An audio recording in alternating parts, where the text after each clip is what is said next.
श्रीलंका में, बाद में बांग्लादेश में, बाद में नेपाल में, हमारे पड़ोसी देशों में भी हमने इसका अनुभव किया।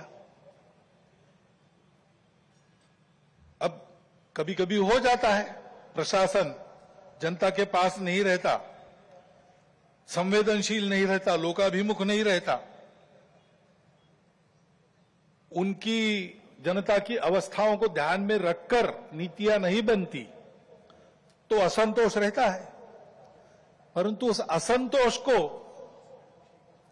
इस प्रकार व्यक्त होना, ये किसी के लाभ की बात नहीं है।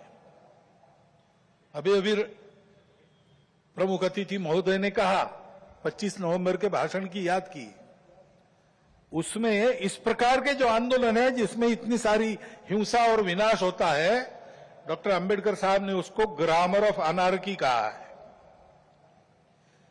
प्रजातांत्रिक मार्गों से भी परिवर्तन आता है, ऐसे हिंसक मार्गों से परिवर्तन नहीं आता है। एक उथल पुथल हो जाती है लेकिन स्थिति यथावत रहती है। पूरे दुनिया का अभी तक का इतिहास देख लीजिए, जब से ये उथल पुथल वाली तथाकथित रिवॉल्यूशंस, क्रांतियां आई, किसी क्रांति ने अपने उद्दिष्ट को प्राप्त नहीं किया। राजा के खिलाफ फ्रांस की राज्य क्रांति हुई, उसका परिणाम क्या हुआ? नेपोलियन बादशाह बन गया, वही राजतंत्र कायम रहा। इतनी सारी तथाकथित साम्यवादी क्रांतियां हुई, सब साम्यवादी देश आज पूंजीवादी तंत्र पर चल रहे हैं, जिसके खिलाफ क्रांति हुई।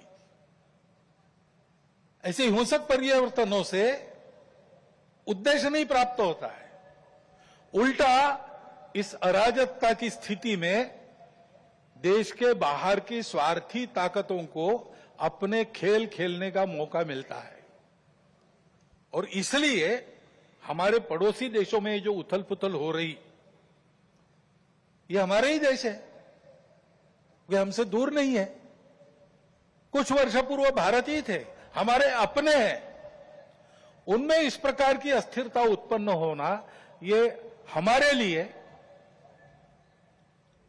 हम केवल उनके पड़ोसी है इसलिए नहीं, वो सब हमारे अपने देश है, इसलिए चिंता का विषय है।